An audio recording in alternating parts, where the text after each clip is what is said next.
તો ભાવનગરના શ્રીજી કૃપા કોમ્પ્લેક્સમાં આગ લાગવાનો બનાવ બન્યો હતો, જેમાં હીરાની ઓફિસમાં અગમ્ય કારણોસર આગ લાગવાનો બનાવ બન્યો। ફાયર વિભાગે આગ ઉપર કાબુ મેળવવા પ્રયાસ હાથ ધર્યો। કોમ્પ્લેક્સમાં આવેલ હોસ્પિટલમાં કોઈ દર્દીઓ ન હોવાથી મોટી દુર્ઘટના ટળી હતી। શ્રીજી કૃપા નામના કોમ્પ્લેક્સના ત્રીજા માળ પર આગ લાગવાનો બનાવ બન્યો હતો। ફાયર વિભાગ દ્વારા આગને ત્વરિત કાબૂમાં મેળવી મોટી દુર્ઘટના ટાળી હતી। આ તરફ ભાવનગરમાં પણ આગ લાગી હતી, જેમાં શ્રીજી કૃપા કોમ્પ્લેક્સમાં આગ લાગી હતી। હીરાની ઓફિસમાં અગમ્ય કારણોસર આગ લાગી હતી। ફાયર વિભાગે આગ ઉપર કાબુ મેળવવા પ્રયાસ હાથ ધર્યો હતો।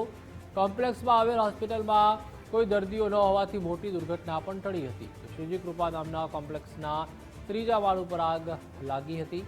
ફાયર વિભાગ દ્વારા આગને કાબૂમાં લેવામાં આવી હતી।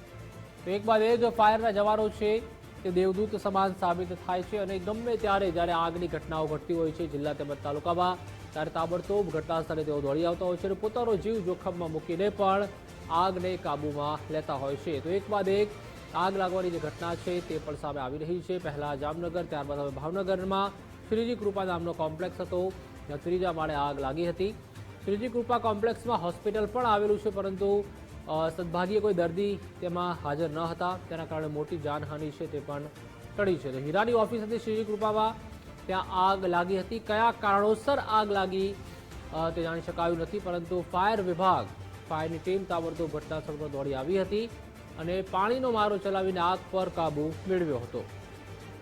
તો હોસ્પિટલમાં કોઈ દર્દી ન હોવાથી મોટી દુર્ઘટના ખાસ કરીને ત્યાં પણ ટળી છે, કેમ કે જ્યારે પણ કોઈ કોમર્શિયલ કોમ્પ્લેક્સમાં આગ લાગતી હોય છે અને તેમાં જો હોસ્પિટલ હોય તો દર્દીઓને ખાસ ત્યાંથી નીકળવામાં ભારે તકલીફ પડતી હોય છે।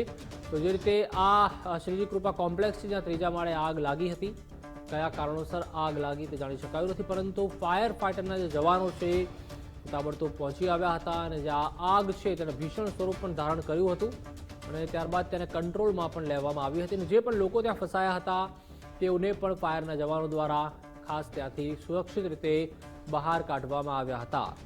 કારણ કે જ્યારે પણ આગ લાગતી હોય છે ત્યારે ખાસ કરીને દાઝવાના કારણે તો લોકો ક્યાંક મૃત્યુ પામતા હોય છે, પરંતુ સફોકેશનના કારણે, એટલે કે જે કાર્બન ડાયોક્સાઇડ, કાર્બન મોનોક્સાઇડનો જે ધુમાડો હોય છે તેના કારણે ગુંગળામણથી પણ ખાસ વધારે લોકો હોય છે તેમના મૃત્યુ થતા હોય છે। પરંતુ આ ફાયરના જવાનો છે જેઓ દેવદૂત સમાન છે અને હંમેશા પોતાનો જીવ જોખમમાં મૂકીને પણ દોડી આવતા હોય છે।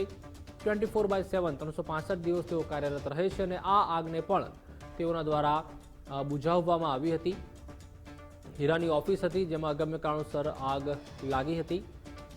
તો આગ ઉપર કાબુ મેળવવા ખાસ કરીને જે કોલ છે તે પણ કરવામાં આવ્યો હતો શ્રીજી કૃપામાંથી, કારણ કે આસપાસ પણ રહેણાંક વિસ્તાર હતો, ત્યાંથી પણ ખાસ કરીને ફાયર ફાઇટરને કોલ આવ્યો હતો અને ત્યારબાદ ટૂંક જ સમયમાં ફાયર ફાઇટર દોડી આવ્યા હતા।